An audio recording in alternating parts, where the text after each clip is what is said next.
Gentili ospiti, siamo nel vivo di una metamorfosi profonda. Cambiano le categorie operative con cui leggiamo il mondo.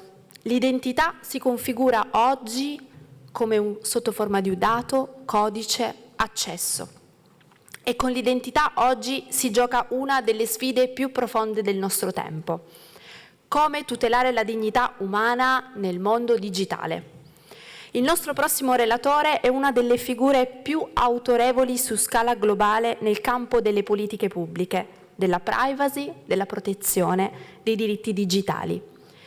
Nick Pickles, responsabile globale delle politiche pubbliche di Tools for Humanity per il progetto World, è in prima linea in un dibattito che riguarda ciascuno di noi, la fiducia. Con l'avvento delle tecnologie biometriche, dell'identità decentralizzata, della finanza basata su blockchain, si aprono opportunità straordinarie, ma anche rischi profondi di esclusione, sorveglianza, concentrazione del potere. Pickles ci guiderà in una riflessione essenziale. Non possiamo costruire il futuro senza un nuovo patto tra tecnologia e diritti, tra innovazione e governance, tra efficienza e responsabilità. Solo se l'identità digitale sarà fondata sulla dignità della persona, potrà diventare uno strumento di libertà, non di controllo. Thank you. No pressure with the the expectations. Thank you so much. It's a privilege to be back in this beautiful room in Rome again. I joined the Human Economic Forum for the first time last year, 1 week, I think, into the job. So hopefully after a year now, I can offer some more illustrative insights into what I'm seeing around the world as we tackle some of the challenges that you just heard. It's also a privilege to follow technologists, financiers, economists. I don't have an economist joke, but I will do my best to think of something. My name's Nick Pickles, as you heard. I lead the policy team for Tools for Humanity. Those of you who were here last year will recall that we had a whole panel discussion, and at the very last minute, the orb, our device, arrived through parliamentary security. Given I'm only speaking for a few minutes, we didn't want to keep you here for an hour while the device cleared security, so apologies, I don't have an orb with me, but it does mean you don't have to listen to me speak for an hour. So what is the problem that we're trying to solve? Any of you who have used social media, gaming, e-commerce, tried to buy a ticket for a concert, will be familiar with the fact that bots touch every part of our online existence. And they, by and large, are making it worse. We don't know if the person we're talking to is real. We can't buy a ticket to our favorite concert. In some cases, we can't access government services. In Rome, the ability to buy a ticket to tour the Colosseum, one of the city's jewels, is now being impacted by people using bots to scrape those tickets and resell them for a profit. So even down to the delivery of basic public services, as I've spoken to governments around the world, for example, things like getting driving test appointments are now being sold. New York had to pass a criminal law banning the resale of restaurant reservations because someone realized you could make money by booking restaurants that people wanted to attend and then selling the reservation yourself. So AI turbocharges this issue that we've already seen. Some of you may have seen research from the University of Vienna, which used AI-connected bots on Reddit, and they gave the bot one simple instruction. Your job is to change people's mind. Whatever they think, music, sports, politics, doesn't matter. Change their mind.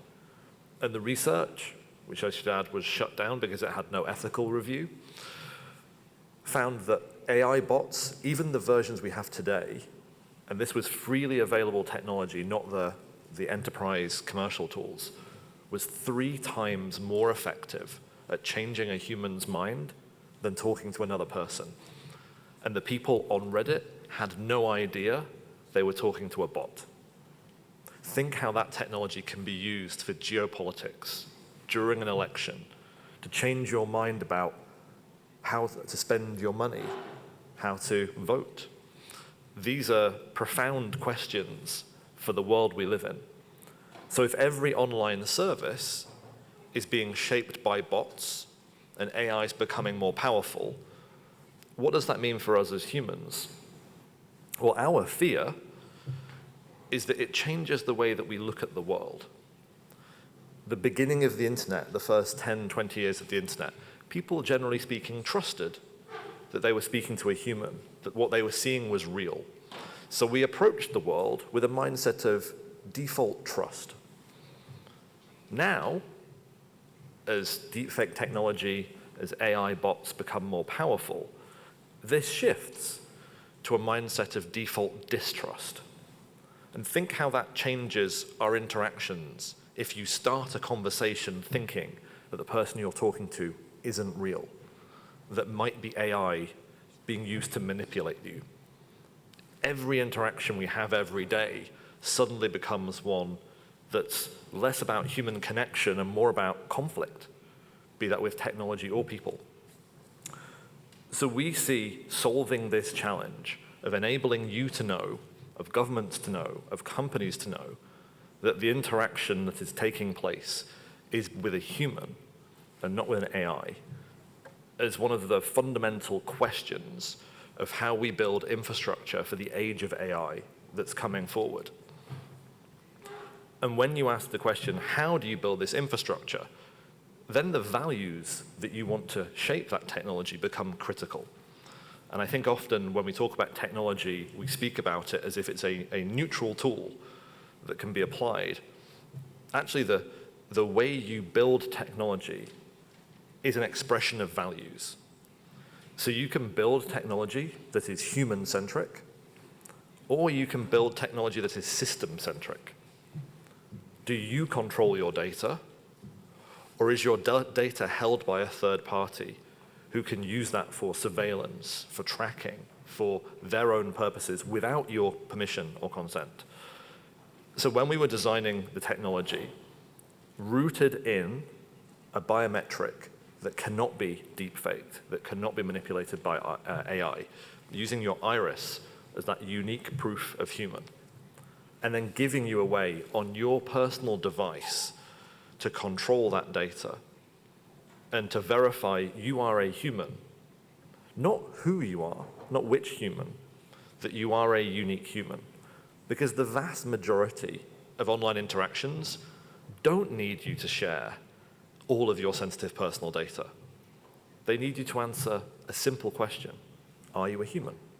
So we think we can build a decentralized network that allows you to prove you are a human, and that when you are part of that network, you can then trust that you are talking to a human. If you're a business, you know that the person who's trying to buy from you is a human and not someone using AI to potentially defraud you. If you're a government, you know this is a real human trying to claim welfare, not someone who's used AI to create a fake persona. I think one of the things that's shocked me in the past year is the speed and sophistication of bad actors using AI to defraud public services, and often the most vulnerable.